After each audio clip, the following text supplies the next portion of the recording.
Hey, what's going on? Luke here, and we are here to do a review of round 4 of the 2021 NRL season. And this one was quite an interesting one because we obviously had different days. We had Monday, so it feels weird to be doing a review on Tuesday, but it is what it is. We had games on Monday. And speaking of the games, a lot of blowouts. So we're going to be talking about a lot of blowouts. Some of the games I've already actually talked about as well in terms of I've done videos talking about individual performances in individual teams. So go ahead and check them out. I believe I talked about Manly and I also talked about the Bulldogs. I talked about the Dragons as well. So go ahead and check them out. Now, just before we get into actually reviewing the games, I just want to take the time to say that I did work most of the long weekend. So some of the games I didn't actually see some of them. And just like last week, I'm kind of relying on the highlights. So thank God for YouTube. Thank God for the Channel 9 highlights and the NRL highlights and stuff. So been checking them out. But yeah, some of these reviews are just based on purely the highlights and just things that I've seen people say about the game.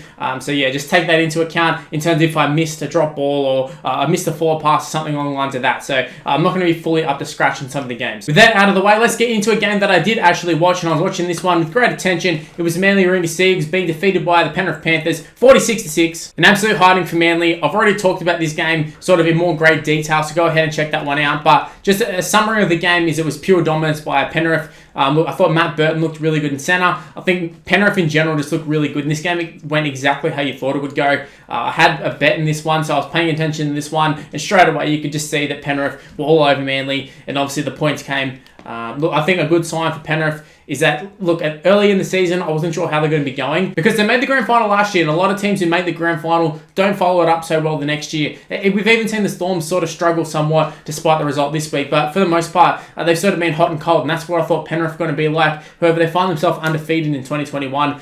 So look, the season's going very, very well for them. For Manly, not so much. Manly, absolutely dreadful. Look, there's a lot of competition in terms of who's the worst team in the NRL at the moment, but I did a video and I talked about the possibility of Manly being the worst team, and I stand by that. I think they are the worst team currently. I don't know what Des Hasler's doing, even in terms of team selection. There's guys who are clearly not working, and yet he's picking them week in, week out. You guys like Dylan Walker, he's a perfect example of that. No matter how bad he plays or how out of place he looks at fullback, he's going to keep getting played at fullback despite there being other guys in the juniors. And last year they even played a couple of guys in there. I believe Morgan Harper's been playing okay in reserve grade. Look, surely you got to play someone else there. Dylan Walker is not fullback. He never will be a fullback. They tried him at the Rabbitohs many, many years ago, and he didn't work there. He's barely even working as a 5'8" at Manly, and obviously that's not going to be happening anytime soon with Josh Schuster and Kieran Foran there. Speaking of Schuster, he was the one shining light for Manly, so a good thing they wrapped him up, but yeah, in terms of Manly, not good news. Moving on to the Good Friday clash, it was my Bulldogs getting defeated by the Rabbitohs 38-0, an absolute flogging. Now, I've got to say, the first half hour, similar sort of trend going here with the Bulldogs. First half hour or so, the games are pretty tight. The Bulldogs, they compete pretty well. They get close to scoring a couple of tries. In this game in particular, I thought they looked pretty good. They were all over the Rabbitohs for the first probably 20 minutes or so. And then Rabbitohs finally put the foot down and went, nah, stuff this, get away from me. And then they really put the foot down. 38-0, I feel like it could have been a lot higher. Look, Cody Walker, very, very lucky not to get sin bin or sent off. He was doing a lot of dodgy shit. And I'm surprised he only got the 1 week or 2 weeks, whatever it was that he ended up getting, because he was stomping on people's legs, he was doing dog shots. It was a very grubby performance by Cody Walker, and I've been one who's been quite adamant about the fact that I feel like all the good teams need a bit of a grub in the side. But look, there's a difference between being a grub and just being a dog shot merchant, and that's what Cody Walker was being like in that game. And it was a game against a team that's going to come last probably, so I don't understand why you do it, but you had run-ins with Kyle Flanagan, you had run-ins with a couple of people. But yeah, just in terms of the actual game itself, I thought it was quite good. The Bulldogs, look, like I said, they did compete for a little bit, and they actually did look pretty good, but as soon as Lachlan Lewis went down, knocked out, the Bulldogs were done. So, yeah, I know going into the game, there was no chance the Bulldogs were going to win it, but as soon as Lewis got knocked out, that kind of cemented it. So, Rabbitohs picking up the victory, not really a surprise. Now, moving on to the third game of the round, it was the Melbourne Storm defeating the Brisbane Broncos 40-6, a big scoreline. A lot of these games are going to be big scorelines, but look, the Broncos, they started off pretty well, pretty similar to the Bulldogs, actually. They started off pretty well. They got the first try. They even nearly scored a second try, so it would have been interesting to see if that would have changed things or if the Storm would have just went on with it. But pretty much it was just a little, I think it was like a 12-minute spell where Pappenhausen scored 4 tries, game was over. And that's all it seemed to take in the modern game at the moment. It just takes, a 10-minute period and the game's gone. This wasn't the only game. The Sharks did the same thing against the Cowboys. We'll get to that one later. But yeah, it's just within a couple of minutes, the game is completely gone. Even the Broncos did it last week against the Bulldogs. So it is a thing that's happening quite regularly. And I believe it's because of all the 6 agains and just how fast-paced the game is at the moment. So with the game being faster, games are also being lost faster. But Melbourne, they were outstanding. There's no other way to put it. They were quite good in terms of they completed their sets, they did everything they needed to do, but it's just individual brilliance from Pappenhausen, pretty much getting them over the line, getting them on the front foot to get them over the line. Obviously, him scoring all the points in the first half, I think it says a lot about Pappenhausen. And then Munster and all the others, they finally took over in the second half and just blew the Broncos away. But overall, it was a pretty solid performance from the Storm. It is what you would expect. I did think this was going to happen, but when the Broncos scored the first try, I was thinking, oh man, this is one of those games that the Broncos would step up for, a game against the Storm. But the Storm, they really shut that down pretty quick. So yeah, Storm, they were very, very good. Now we move into the game I touched on earlier. The Cronulla Sharks defeating the North Queensland Cowboys 48-10, an absolute flogging for the Sharks, for the Cowboys. They're the ones who actually got flogged. But the Sharks, I thought they were pretty good to start the game. It was quite close, and this is once again one of those other ones where all of a sudden it went from being a close game to just a blowout within the space of about 10-15 minutes. Now I'll be honest, at about the 20-minute mark, I think it was about 12-6, maybe even 8-6, something along the lines of that. It was pretty close, and I went up to Woolworths and I thought, yeah, it's all right. I won't be missing too much. Come back at half time, we'll watch the second half. I came back and I saw the scoreline and I was like, oh my god, the Sharks were in their 30s. It was like 30 to something at half time. I was like, I literally left it with a 6-point gap, and all of a sudden there's a 20-point gap. It wasn't even that long in game time. So, like I was talking about before, the game was just blowing out super quickly, and the Cowboys, they were done for. I thought this was going to happen before the game started, but they actually started fairly good. It was fairly back and forth. I mean, look, Townsend threw a terrible, I think it was Townsend, maybe it was Moylan. One of the Sharks players threw a terrible pass. The Hammer picked it up, ran the length of the field. As soon as you got the ball, you're like, yep, they're gone. That's a try. So it's always nice to have a player like that, but for the most part, Cowboys didn't really offer too much. I don't really know where to go for the Cowboys. Before the season started, I thought they would be competing for the top 8. Instead, I really think they're going to be a chance to get the wooden spoon, especially with all the injuries they've got. Obviously, they have Taumlauer to come back into the side. It's kind of similar to Manly. They're waiting on that one player to come back into the side and try and change things, but I don't think it says a lot about the rest of the Cowboys side. The Sharks, they just keep being consistent. They keep grinding away. They keep getting victories. Kind of under the radar side at the moment, I'd say. John Morris doing a pretty good job with the side that he's actually got. Once again, the injuries didn't exactly help him this week. A couple more head knocks, a couple more injuries, but look, they're getting the job done, they're getting the wins, and that's all that matters for the Sharks. Now, the previous game we talked about was actually a double-header. That was the first game. This is the second game. It's the Gold Coast Titans being defeated by the Canberra Raiders 20-4. This is the result that I picked. In fact, in terms of the actual results, I'm pretty sure I only got one wrong this week, so I did pretty well on the tips, and I can't believe that's something I didn't mention at the start of this video, but look, the Raiders getting the job done. I thought this would happen. I thought they just have a little bit too much experience, a little bit too much tightness within the group, just a little bit more chemistry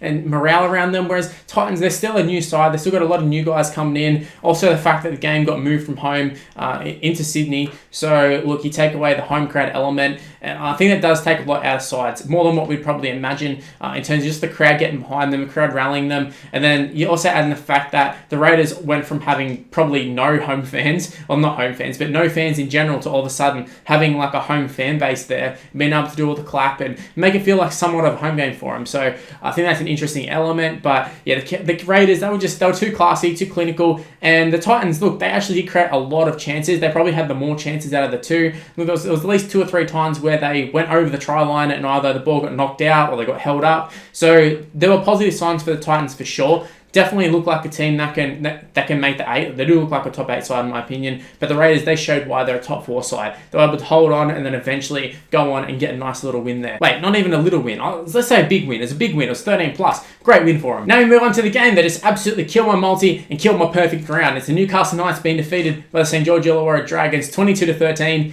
Really weird scoreline, and also just a really weird game in general. At times, the Knights looked like they were going to go on with it. However, injury struck, and that was pretty much the Knights gone. And that seems to be the case with a lot of games this year. I did a video where I talked about this whole 18th man thing. Even with the new rules of bringing it in, I don't think it really solves anything because a lot of it's based on head knocks and then also foul play. And a lot of these injuries aren't happening from foul play, and a lot of them aren't really from head knocks either. Some of them obviously are. Last week with the Sharks whole situation, that was obviously head knocks, but a lot of these are just players going down. Mitchell Pearce going down. Kurt Mann did get knocked out. But look, a lot of it's just accidental stuff or just random things happening. So I don't understand how this 18th man is going to work. I don't believe we'll actually see an 18th man come in. If we do, I don't think think it's going to be effective. But this was a perfect example of why they could use an actual 18th man and use it for just injuries in general. I know it could get a little bit dodgy, but this was one where the Knights, they literally had Blake Green on the bench, didn't play him, had put Connor Watson in at fullback, 5'8". I think he played a little bit everywhere. But the Dragons, they were just actually really, really consistent. They sort of just keep grinding away. Obviously, a few little errors leading to tries, but for the most part, the Dragons are quite impressive, despite not having Ben Hunt. But I think the real story of this is the Knights and the fact that Mitchell Pearce is going to be out for a long time. You add in all the other injuries that they've currently got already. Look at Kalen Ponga, Bradman Best, now Mitchell Pearce out. I don't know where to go for the Knights. I don't know if they'll make the 8. They're a side that on paper, and even at a full strength side, I truly believe that they'll be a top 8 side. However, don't know if this is going to be the year. Just one too many injuries. Mitchell Pearce going down. It's just another key player out. However, Jaden Brayley's been quite good for him. But yeah, I don't know what to think for the Knights because they should be doing so much better than what they are. But then again, you look at the side and look at their availabilities in terms of injuries. It kind of does make sense that they'll be losing these ones. But yeah, the Dragons, they're doing quite well. They're beating the sides that they should be beating, which is the main thing. Against the top 4, top 8 sides, I think they'll get done. Against sides who aren't going to have any injuries and that sort of stuff. But look, against these sort of sides, the Knights are a perfect example, and they have been in the past. They've really struggled against those bottom sides, and a team like the Dragons really should trouble them, and it's exactly what they did. Dragons got the job done. I think Zach Lomax is obviously a standout for the Dragons. He's just so attacking, so damaging. I can't remember if he actually scored a try or not, but just the threat of him there, it's so dangerous for the Dragons. And look, the halves for them are playing quite well. McCullough has been good. Even Duffy at the back has been quite solid for him. So they've got a lot of players who, they're not really making too many errors. They're just making some big plays. Tariq Sims, this is one of the best games I've seen him play. The charge downs and such, just change the game, change the momentum. And that's what the Dragons seem to be good at. Seem to be good at changing the momentum and sort of swinging it in their favour. So good stuff from the Dragons. We'll see how they go this week against the Eels, but so far so good for them in 2021. Now we move on to probably the only game of the round that I wasn't really sure about in terms of results, despite me getting this one right. But it's the Sydney Roosters defeating the Warriors. It was 32-12. Early on, it looked like the Roosters might have been in a little bit of trouble, but eventually they sort of found their way. Sam Walker found his way. This is one that I only really saw the highlights of, but look, Sam Walker did look quite confident, and he definitely didn't look out of place in first grade. He looked like he belonged there. Looked like he was steering the ship around. But it really took guys like your Tedesco's and your Morris boys to really step up and get the Roosters going. But once they got going, they really got going, and the Warriors, they just couldn't match it with them. But I will say they did match it with them for a little bit at the start. I think they scored the first try. They were sort of competing with it, but once Tedesco started going, the Roosters started going. They ran away with it. It is kind of a performance that you would expect from the Roosters. Even with Luke here and stuff, you kind of expect a performance like this. It wasn't exactly ones that they've done in the past where they've blown teams out of the park within the first 10-15 minutes, but this was another one where the game's kind of gone fairly quickly. Once it got going, it was gone. And look, your Morris boys, like Josh scored, Brett scored 2. They just keep scoring. They literally keep scoring, and it kills me as a Bulldog supporter to see Josh playing there and Brett playing there and playing so well, and then looking at the guys that we've got in our side. It actually pains me, but look, that just says it all about the Roosters. They just keep picking up these guys who other teams didn't want or didn't value them enough, and they chuck them in their side and they absolutely kill it. So, well, the Roosters, I wrote them off, probably less than a week ago, but it hasn't taken long for me to look at them and say, maybe they can do it. They might be able to. I don't know. But look, it is early days. Up against the Warriors. The Warriors themselves have had some injury troubles. So, look, I wouldn't look too much into it. And if you're going to play a team at this point in the season, Warriors would probably be it. Away from home, look, you'd think the morale wouldn't be there. Obviously, Warriors have been playing quite well, but still, end of the day, it is an away game for them. So they are going to struggle, and especially against a team like the Roosters. I think Roosters, I was expecting them to win, but I just wasn't sure how the Hearts were going to go. And they did the job. They did good enough. That's all it comes down to. They just need to do good enough. And that's exactly what they did. Got the win. Now into the final game of the round. It was a win for the Parramatta Eels, 36-22 against the West Tigers. The scoreline sort of blew out in the end, but look, I feel like the scoreline doesn't really reflect the game. Parramatta had the game won at times throughout the game, and then Tigers would all of a sudden come back, and this is once again talking about how tries are being scored super fast, and games go from being won to being a contest again, and then also games go from being a contest to being blown away in the space of a couple of seconds. And that's pretty much what happened in this game a couple of times. Eels would get the lead and Tigers would come back, and then Eels would sort of go on again with it, and then Tigers would come back, and then eventually Eels sort of ran away with it. But look, a little bit of controversy in terms of the final try. I think it was, no, sorry, not even the final try, but the Gutherson try towards the back end of the game pretty much wrapped up the game. But look, it is what it is. Referees, it's going to be controversial. We get 50-50 calls. It's not going to please everybody. But look, in terms of this game, I was really surprised with the Tigers, the fact that they kept up with the Eels as much as they did. And you look at last week and then also this week, and you can see some promising signs for the Tigers. I think a big factor for them is the fact that Joey Leilua is not there. because I think he was disrupting the side big time. Just his errors and bonehead moves, it was so stupid. Still got Luciano there, and Luciano is actually killing it. He's such a good player, and he has all the skills of Joey Leilua, but he just doesn't have the hot-headedness of it. Well, at least not as much anyways, and it's not damaging the Tigers. So overall, I'm seeing some good signs from the Tigers. Obviously not getting the wins, but they're actually playing half decent. The Eels, this was a game that they easily could have lost. I think any game against the Tigers, because they're so hot and cold, it's always a danger game, but look, the Eels, they got the job done. That's all that matters. Ferguson scoring a couple of tries, Gutherson scoring a try. Well, the Eels, I wouldn't exactly say they were at their best, but they got the win. That's all that matters, and that's what you need to do throughout a long season. You just need to get the job done, even when you're not playing at your best, and that's exactly what they did. Anyways, that's my round 4 review. Leave in the comment section below,